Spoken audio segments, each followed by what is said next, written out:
नमस्कार।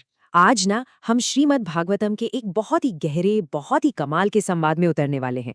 ये एक ऐसी बातचीत है जो असल में जीवन के सबसे बड़े सवालों के जवाब देती है। आप इसे एक तरह की अल्टीमेट Q&A कह सकते हैं। और ये एक ऐसा सवाल है जो शायद हम सब ने कभी ना कभी खुद से पूछा होगा, है ना? खासकर जब हालात मुश्किल हों। और पता है, यही वो सवाल है जिसने उस असाधारण बातचीत को जन्म दिया जिसे हम आज समझने वाले हैं। तो चलिए मिलते हैं कहानी के एक बहुत अहम किरदार उद्धव से। अब उद्धव कौन थे? वो भगवान कृष्ण के बहुत ही करीबी दोस्त थे, एक बहुत बड़े भक्त। लेकिन इस कहानी में हम उन्हें एक ऐसे मोड़ पर पाते हैं जहां वो दुनिया के दुखों में बुरी तरह से उलझे हुए हैं, एकदम परेशान। जरा उद्धव की इस बात में जो दर्द छिपा है उसे महसूस करने की कोशिश कीजिए। ये सिर्फ एक सवाल नहीं है, नहीं, ये तो दिल से निकली एक पुकार है, मदद के लिए एक गुहार। और ये एक ऐसी भावना है जिससे हम सब कहीं ना कहीं जुड़ सकते हैं। उद्धव यहाँ एक बहुत ही पावरफुल मेटाफर, एक रूपक का इस्तेमाल करते हैं। वो कहते हैं कि इंसान को काल सर्प यानी समय के सांप ने डस लिया है और वो बेचारा छोटे छोटे मामूली सुखों की प्यास में भागते भागते एक अंधेरे गड्ढे में जा गिरा है। और बस यहीं से कृष्ण के जवाबों के लिए स्टेज सेट हो जाता है। तो उद्धव की इस गहरी पीड़ा का कृष्ण क्या जवाब देते हैं, चलिए देखते हैं। और उनका पहला जवाब वो कोई बहुत मुश्किल फिलॉसफी नहीं है, बल्कि एक बहुत ही सीधा, सरल और प्रैक्टिकल रास्ता है। कृष्ण जो पहला और सबसे जरूरी समाधान बताते हैं वो है भक्ति योग। अब ये भक्ति योग क्या है? अगर बिल्कुल सीधे शब्दों में कहें तो ये अपनी सोच को, अपनी भावनाओं को और अपने हरेक काम को परमात्मा से जोड़ने का एक तरीका है। ठीक है, तो सवाल उठता है कि ये भक्ति योग करते कैसे हैं? कृष्ण इसे कुछ बहुत ही आसान स्टेप्स में समझाते हैं। देखिए, वो कहते हैं, पहला, मेरी कथाओं में श्रद्धा रखो, उनमें विश्वास करो क्योंकि वो तुम्हें प्रेरणा देंगी। दूसरा, लगातार मेरे गुणों का कीर्तन करो, उन्हें याद करो, इससे मन पॉजिटिव रहेगा। तीसरा, पूरी निष्ठा के साथ पूजा और सेवा करो। चौथा, और ये बहुत जरूरी है, हर एक जीव में मुझे ही देखो, इससे करुणा बढ़ेगी, अलगाव की भावना खत्म होगी। और आखिर में अपनी सारी भौतिक इच्छाओं को छोड़कर अपना मन पूरी तरह से मुझे सौंप दो। तो भक्ति का रास्ता तो कृष्ण ने साफ कर दिया, लेकिन उद्धव को ये महसूस होता है कि अरे, इस रास्ते पर चलने के लिए भी तो जीवन की कुछ बुनियादी चीजों को समझना पड़ेगा। और बस यहीं से उनके मन में सवालों का एक तूफान सा खड़ा हो जाता है। और अब उद्धव एक के बाद एक रैपिड फायर की तरह सवाल दागना शुरू करते हैं। वो जीवन की सबसे फंडामेंटल, सबसे बुनियादी बातों को समझना चाहते हैं, जैसे कि आखिर ये सुख क्या है और दुख क्या है? असल में ज्ञानी कौन है और मूर्ख किसे कहा जाए? ये जो स्वर्ग और नरक की बातें होती हैं, ये असल में है क्या? असली अमीर कौन है और असली गरीब कौन? और आखिर में स्वामी कौन है, यानी जिसका खुद पर पूरा कंट्रोल है? और कृपण कौन है, जो अपनी इंद्रियों का गुलाम बना हुआ है? और इन्हीं सवालों के बाद शुरू होता है कृष्ण के जवाबों का सिलसिला। और अब आता है इस पूरी बातचीत का सबसे कमाल का हिस्सा। कृष्णा इन सभी सवालों के इतने छोटे, इतने सटीक और इतने असरदार जवाब देते हैं कि वो हमारी आम सोच को पूरी तरह से हिलाकर रख सकते हैं। ये एक तरह की अल्टीमेट चीट शीट है। अब जरा कृष्ण की सुख की परिभाषा पर गौर कीजिए। वो ये नहीं कहते कि सुख मतलब मजे करना, नहीं, वो कहते हैं कि असली सुख है सुख और दुख, इन दोनों ही भावनाओं से ऊपर उठ जाना, एक स्थिर अवस्था। और दुख बस इतना है कि हम अपनी इंद्रियों से लगातार सुख की उम्मीद लगाए बैठे हैं। फिर वो बताते हैं कि ज्ञानी कौन है। देखिए, कृष्ण के हिसाब से ज्ञानी वो नहीं है जिसके पास बहुत सारी इन्फॉर्मेशन है। ज्ञानी वो है जो ये जानता है कि बंधन क्या है और मुक्ति क्या है। और मूर्ख वो है जो खुद को सिर्फ और सिर्फ ये शरीर मानकर चलता है। और ये वाला जवाब तो बहुत ही गहरा है। कृष्ण कहते हैं कि स्वर्ग और नरक कोई जियोग्राफिकल लोकेशन नहीं है, कोई जगह नहीं है, वो तो हमारे मन की अवस्थाएं हैं जो हम यहीं अनुभव करते हैं। जब किसी के अंदर सत्व गुण यानी अच्छाई और शांति बढ़ती है तो वही स्वर्ग है, और जब तमस यानी अज्ञान और कंफ्यूजन हावी होता है तो वही नरक है।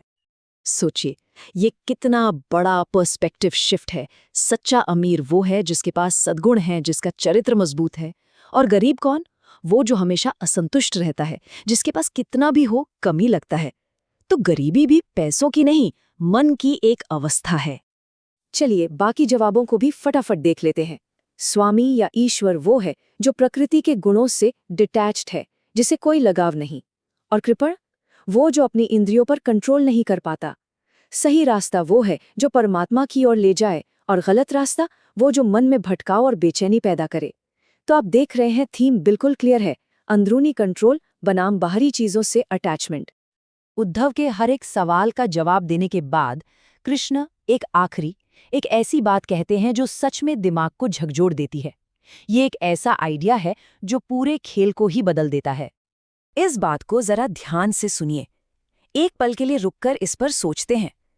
कृष्ण कह रहे हैं कि हमारा असली मकसद अच्छे गुण इकट्ठा करना और बुरे गुणों से बचना नहीं है।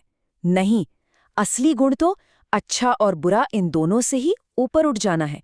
इस सही गलत के खेल से ही बाहर निकल जाना है। और ये हमें एक बहुत ही गहरे सवाल के साथ छोड़ जाता है। जरा सोचिए, क्या हो अगर परम गुण अच्छा होना है ही नहीं? क्या हो अगर असली मंजिल किसी भी चीज पर अच्छा या बुरा का लेबल लगाने की जरूरत से ही आजाद हो जाना है? इस पर सोचिएगा।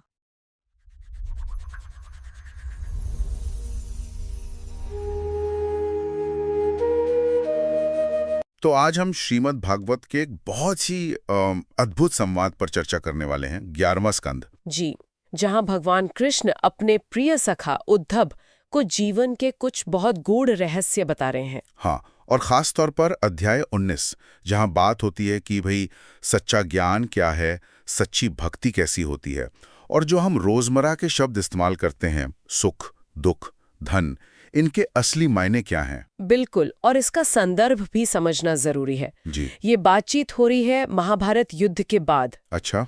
जब युधिष्ठिर ने भीष्म पितामह से, जो शरशय्या पर थे, उनसे धर्म और मोक्ष के बारे में पूछा था। कृष्ण भी वहीं थे। हाँ हाँ। तो एक तरह से कृष्ण उसी ज्ञान का सार अब उद्धव को दे रहे हैं। ज्ञान की एक धारा है जो भीष्म से युधिष्ठिर, फिर कृष्ण से उद्धव तक आ रही है। अरे वाह, तो मतलब ये बहुत ही प्रामाणिक ज्ञान हुआ। जी। तो आज हमारा लक्ष्य क्या रहेगा इस चर्चा में? देखिए, हमारा उद्देश्य है, कृष्ण ने जो परिभाषाएं दी है ना, ज्ञान की, भक्ति की, और फिर यम, नियम, दान, तप, बहुत सारे शब्द हैं। हाँ, काफी लंबी लिस्ट है। जी, तो उन परिभाषाओं को समझना, जैसा इस अध्याय में बताया गया है, ये सिर्फ शब्द नहीं है, ये जीवन को देखने का एक बिल्कुल अलग नजरिया देते हैं। बढ़िया। तो चलिए ज्ञान से शुरू करते हैं। कृष्ण के हिसाब से असल में ज्ञानी है कौन? पहला श्लोक क्या कहता है? हाँ, पहला ही श्लोक बहुत दिलचस्प है।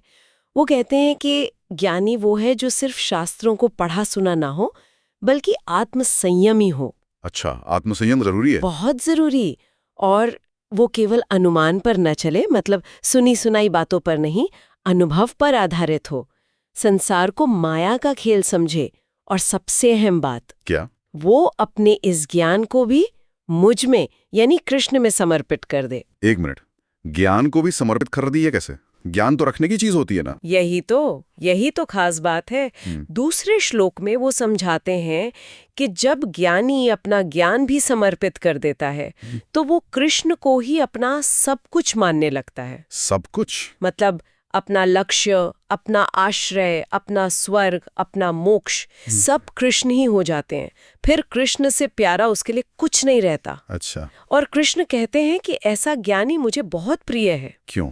क्योंकि वो मुझे सिर्फ श्रद्धा से नहीं, बल्कि ज्ञान से समझकर धारण करता है। तो ये ज्ञान एक तरह से भक्ति का आधार बन गया? बिल्कुल सही। ज्ञान यहाँ भक्ति की नींव है। और ये ज्ञान कितना पावरफुल है? क्या ये मतलब तपस्या या दान पुण्य से भी बढ़कर है? हाँ, चौथा श्लोक तो यही कहता है। कृष्ण साफ कहते हैं कि इस आत्मज्ञान का एक छोटा सा अंश भी बड़ी से बड़ी तपस्या, तीर्थ यात्रा, जप, दान, इन सब से मिलने वाली सिद्धि से कहीं ज्यादा श्रेष्ठ है। ओह, सिर्फ एक अंश भी? जी। इसीलिए 5वें श्लोक में वो उद्धव को सलाह देते हैं कि भाई पहले इस ज्ञान से अपनी आत्मा को जानो, और फिर विज्ञान से संपन्न होकर मेरी भक्ति करो। यहाँ एक और शब्द आ गया, विज्ञान। ज्ञान और विज्ञान में क्या फर्क है? हाँ, ये बहुत अच्छा सवाल है। देखिए 14वें श्लोक में कृष्ण पहले ज्ञान को परिभाषित करते हैं। वो कहते हैं कि ये जो सृष्टि है ना, इसके जो बनाने वाले तत्व हैं उनको देखना ज्ञान है। कौन से तत्व? वो गिनाते हैं प्राणियों में 9 तत्व हैं, प्रकृति, पुरुष, महतत्व, अहंकार और 5 तन्मात्राएं। फिर 11 इंद्रियां, 5 कर्मेंद्रियां, 5 ज्ञानेंद्रियां और मन। 5 महाभूत, पृथ्वी, जल, अग्नि, वायु, आकाश और 3 गुण, सत्व, रज, तम। बाप रे, काफी लंबी लिस्ट है। हाँ, तो इन सबको जानना या फिर इन सब के भी मूल में जो एक ही परम तत्व है उसको पहचानना, ये है ज्ञान। ठीक है, तो ये हो गई एक तरह से सृष्टि के कंपोनेंट्स की जानकारी कि क्या क्या हैं। फिर विज्ञान क्या है? बिल्कुल। अब 15वें श्लोक में कृष्ण विज्ञान बताते हैं। ओके। विज्ञान है ये सारे तत्व बने कैसे, टिकते कैसे हैं और इनका लय मतलब संहार कैसे होता है। अच्छा, मतलब पूरी प्रोसेस। हाँ, इस पूरी प्रक्रिया को समझना, और वो भी गुणों के खेल के रूप में कि सत्व, रज, तम ये गुण कैसे काम करते हैं, कैसे ये उत्पत्ति, स्थिति, लय करते हैं। तो सिर्फ लिस्ट जानना नहीं, बल्कि ये पूरा सिस्टम कैसे काम करता है, इसको अनुभव से जानना विज्ञान है। अनुभूतिजन्य ज्ञान कह सकते हैं। बिल्कुल सही शब्द है। और फिर 16वें श्लोक में वो परम सत्य बताते हैं जो सृष्टि बनने से पहले था, अभी भी है और सृष्टि मिटने के बाद भी रहेगा। वही एक अविनाशी सत्य है। कमाल है। तो जो ज्ञानी इस लेवल पे पहुंच जाता है, उसके लिए वेद, शास्त्र या जो हम आंखों से देखते हैं वो प्रत्यक्ष प्रमाण, इनका क्या महत्व रह जाता है? 17वें श्लोक में कृष्ण एक और कह सकते हैं चौंकाने वाली बात कहते हैं। वो कहते हैं कि ज्ञानी इन पारंपरिक प्रमाणों को, जैसे वेद, श्रुति या प्रत्यक्ष अनुभव, इनको भी अस्थिर और अपूर्ण मानता है। अपूर्ण वेदों को भी? हाँ, क्योंकि उनमें भी कई बार विरोधाभास दिखता है या वो अंतिम सत्य नहीं बता पाते। तो ज्ञानी इनसे भी ऊपर उठ जाता है, इनसे भी विरक्त हो जाता है। और कर्मों के फल, स्वर्ग वगैरह? वो भी नहीं। 18वें श्लोक के अनुसार ज्ञानी स्वर्ग लोक से लेकर छोटे से छोटे कीड़े तक सभी लोकों को और उनके सुखों को नश्वर और दुख का कारण ही समझता है, चाहे उसने उन्हें देखा हो या सिर्फ सुना हो। बाप रे, मतलब ज्ञान की पराकाष्ठा वैराग्य में है, यहाँ तक कि ज्ञान के साधनों से भी वैराग्य। बिल्कुल, ये ज्ञान और वैराग्य की बहुत ऊंची अवस्था है। पर ये ज्ञान वैराग्य की बातें तो ठीक हैं, लेकिन उद्धव ने ये सब पूछा क्यों था? मतलब ये चर्चा शुरू कैसे हुई? कोई खास वजह थी? हाँ, बिल्कुल। 8वें श्लोक में उद्धव सीधा पूछते हैं, हे प्रभु, मुझे वो शुद्ध सनातन ज्ञान और विशेष रूप से भक्ति योग का मार्ग बताइए। अच्छा, उन्होंने भक्ति योग पर जोर दिया। हाँ, लेकिन क्यों पूछा इसका कारण 9वें और 10वें श्लोक में बहुत मार्मिक है। वो कहते हैं, प्रभु मैं संसार के 3 तरह के तापों से जल रहा हूँ। 3 ताप कौन से? आध्यात्मिक यानी मन और शरीर के दुख, आधिदैविक जैसे बाढ़, सूखा जो देवी आपदाएं होती हैं, और आदि भौतिक जो दूसरे प्राणियों से कष्ट मिलते हैं। कहते हैं इनसे मैं जल रहा हूँ, आपके चरण कमलों के सिवा मुझे कहीं शांति नहीं दिखती। वो अमृत बरसाने वाले छत्र जैसे हैं। तो वो संसार के दुखों से बहुत परेशान थे? बहुत ज्यादा। वो आगे कहते हैं 10वें श्लोक में, ये बेचारा मनुष्य काल रूपी सांप के मुंह में पड़ा है, फिर भी छोटे छोटे बेकार के सुखों के पीछे भाग रहा है। जैसे प्यासा हिरण रेगिस्तान में पानी के पीछे भागता है। बिल्कुल वही उपमा दी है। ये संसार रूपी अंधेरे कुएं में गिरा पड़ा है। हे प्रभु, आप अपनी अमृत जैसी वाणी से इसे निकालिए, इसका उद्धार कीजिए। ये सिर्फ जानकारी के लिए सवाल नहीं था, ये उद्धार के लिए पुकार थी। और इसी पुकार के जवाब में फिर कृष्ण ने भक्ति योग का वर्णन किया। हाँ, 19वें श्लोक में वो कहते हैं कि उद्धव, तुमने पूछा है तो मैं तुम्हें अपनी भक्ति का सबसे श्रेष्ठ मार्ग फिर से बताता हूँ। फिर से मतलब पहले भी बताया था? हाँ, भगवद गीता में और अन्यत्र भी बताया है, पर यहाँ वो फिर से विस्तार से बताते हैं। 20वें श्लोक में कहते हैं, मेरी अमृत जैसी कथाओं में श्रद्धा रखो, मेरा कीर्तन करो लगातार, मेरी पूजा में निष्ठा रखो, स्तुतियों से मेरा गुणगान करो। तो ये पूजा, कीर्तन, कथा सुनना, ये भक्ति है? ये भक्ति का एक हिस्सा है।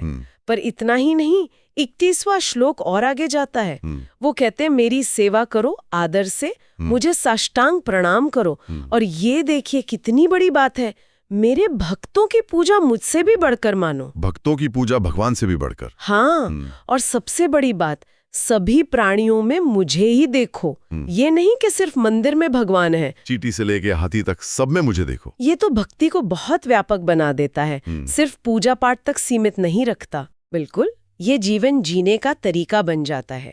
फिर 22वें श्लोक में कहते हैं, शरीर से जो भी करो मेरे लिए करो, वाणी से मेरे ही गुण गाओ, मन को मुझ में लगा दो और सारी इच्छाएं छोड़ दो। सारी इच्छाएं। हाँ, और 23वां श्लोक कहता है, धन भोग सुख जो कुछ भी प्यारा लगे वो मेरे लिए त्याग दो। यज्ञ दान जप व्रत तप जो भी शुभ काम करो वो सब मेरे लिए करो। ये है मतलब पूरा समर्पण। तो जब कोई भक्त इस तरह से अपना जीवन जीता है, सब कुछ कृष्ण को सौंप देता है, हाँ। तो उसे मिलता क्या है? इसका परिणाम क्या होता है? 24वें श्लोक में कृष्ण कहते हैं कि ऐसे भक्त के मन में मेरी अनन्य भक्ति अपने आप प्रकट हो जाती है, और जिसे ये भक्ति मिल गई ना, हाँ। उसे संसार में पाने के लिए और कुछ बाकी ही नहीं रहता, सब मिल गया समझो। अच्छा, और वन की क्या स्थिति होती है ऐसे भक्त की? 25वें श्लोक में बताते हैं, जब भक्त का मन शांत होकर सत्व गुण से युक्त होकर मुझ में लग जाता है, तब उसे धर्म ज्ञान वैराग्य और ऐश्वर्य मतलब जो योग की सिद्धियां होती हैं, ये सब अपने आप मिल जाते हैं। उसे इनके लिए अलग से प्रयास नहीं करना पड़ता। ये तो बहुत बढ़िया है। और अगर मन कृष्ण में ना लगे, अगर वो बाहर भटके विषयों में, तो ठीक इसका उल्टा होता है। 26वां श्लोक कहता है, जो मन इंद्रियों के पीछे भागता है, संसारिक सुखों में रमा रहता है, वो रजोगुणी होता है, चंचल मोह में फंसा हुआ। उसे न शांति मिलती है न सच्चा सुख। और कृष्ण ने यहाँ धर्म ज्ञान वैराग्य ऐश्वर्य इनकी भी अपनी खास परिभाषा दी है ना? जी हाँ, 27वें श्लोक में वो संक्षेप में बताते हैं। कहते हैं, धर्म वो है जिससे मेरी भक्ति पैदा हो। ज्ञान क्या है? सब में एक ही आत्मा को देखना, एक आत्म दर्शन। वैराग्य क्या है? गुणों में और उनके कामों में आसक्ति न रखना। और ऐश्वर्य अणिमा आदि जो योग सिद्धियां हैं, वो ऐश्वर्य है। ध्यान देने वाली बात है कि हर परिभाषा कृष्ण या आत्मा से जुड़ी हुई है। बिल्कुल, ये पारंपरिक परिभाषाओं से एक अलग गहरा दृष्टिकोण है। इसके बाद तो लगता है उद्धव ने सवालों की झड़ी लगा दी। 28 से 32 तक तो बस सवाल ही सवाल हैं। हाँ बिल्कुल, उन्होंने करीब 40 शब्द पूछ डाले। यम नियम शम दम तितिक्षा धृति, दान तप शौर्य सत्य ऋतम त्याग, धन यज्ञ दक्षिणा बल भग लाभ विद्या, हिरी यानी लज्जा, श्री सुख दुख, पंडित मूर्ख, पंथ उत्पत्त स्वर्ग नरक, बंधु गृह, आढ़्य यानी धनी, दरिद्र कृपण यानी कंजूस, और ईश्वर। लगता है जीवन का कोई कोना छोड़ा ही नहीं। सही में ये तो जीवन जीने की पूरी गाइड पूछ ली उन्होंने। एक तरह से हाँ, और कृष्ण के उत्तर भी उतने ही अद्भुत हैं। संक्षिप्त हैं पर बहुत गहरे, और कई बार हमारी आम सोच को बिल्कुल चुनौती देते हैं। तो इतने सारे हैं, इनको समझने के लिए शायद ग्रुप में बांट ले तो आसानी होगी। हाँ, ये अच्छा रहेगा, वरना एक साथ बहुत भारी हो जाएगा। चलिए पहले यम और नियम की बात करते हैं।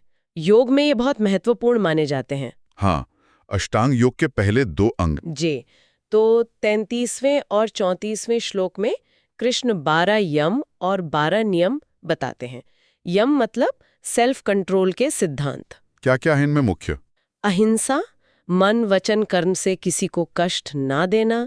सत्य, जैसा देखा सुना अनुभव किया वैसा ही कहना। अस्तेय, चोरी ना करना। असंग, अनासक्ति।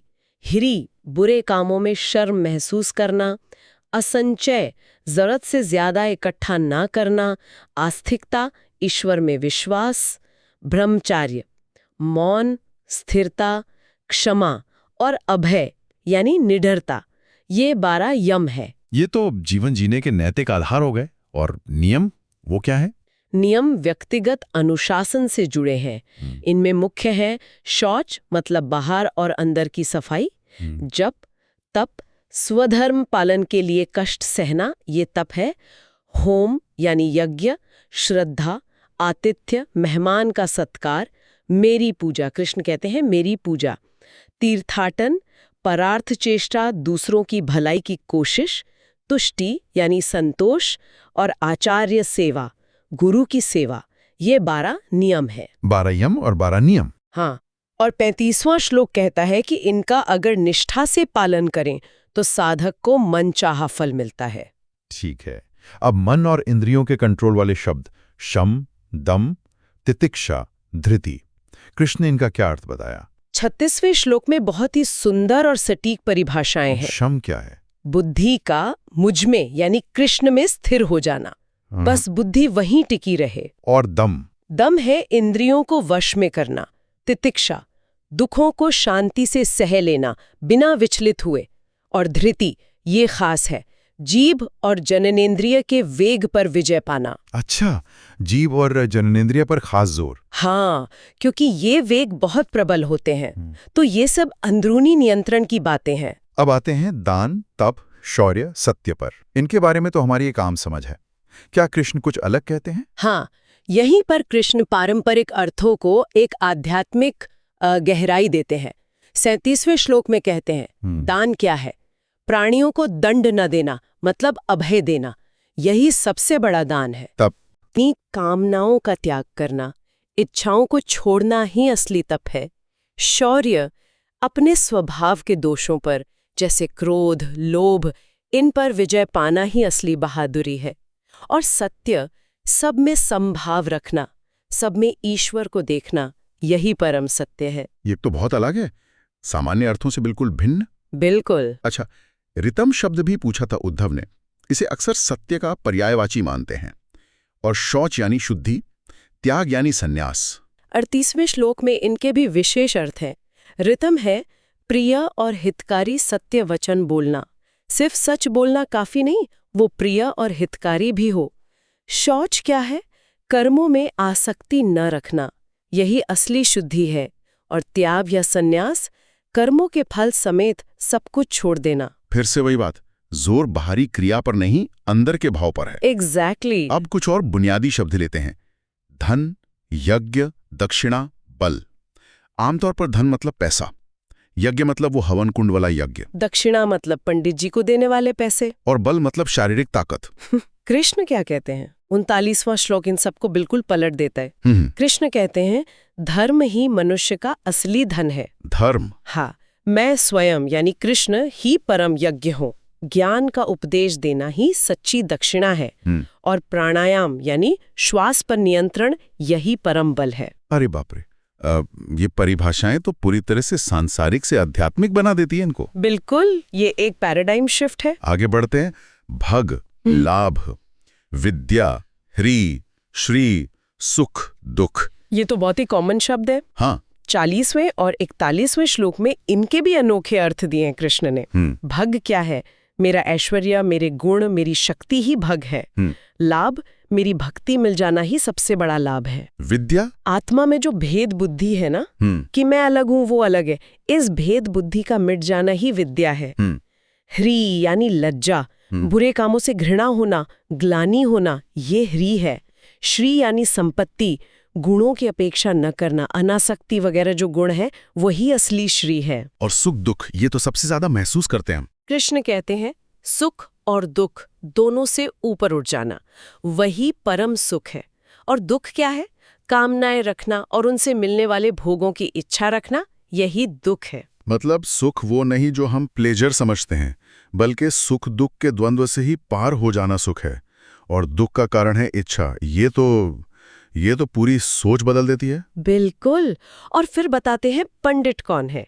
जो बंधन और मोक्ष के रहस्य को जानता है, वही पंडित है, डिग्री वाला पंडित नहीं। सही बात है। ये परिभाषाएं सच में सतह से हटाकर गहराई में ले जाती हैं। जी। आखिर में कुछ और शब्द बचे हैं। मूर्ख, पंथ यानी रास्ता, उत्पत यानी गलत रास्ता, स्वर्ग, नरक। बंधु, गृह, आढ़्य यानी अमीर, दरिद्र, कृपण यानी कंजूस, और ईश्वर। हाँ, इनके क्या अर्थ बताए कृष्ण ने? 42 से 44वें श्लोक तक कृष्ण इन्हें भी स्पष्ट करते हैं। मूर्ख कौन है? जो शरीर जैसी जड़ चीजों को मैं समझता है, आत्मा मानने लगता है। अच्छा। पंथ? जो रास्ता मुझ तक ले जाए, चाहे वो शास्त्र का मार्ग हो या भक्ति का, वही सही पंथ है।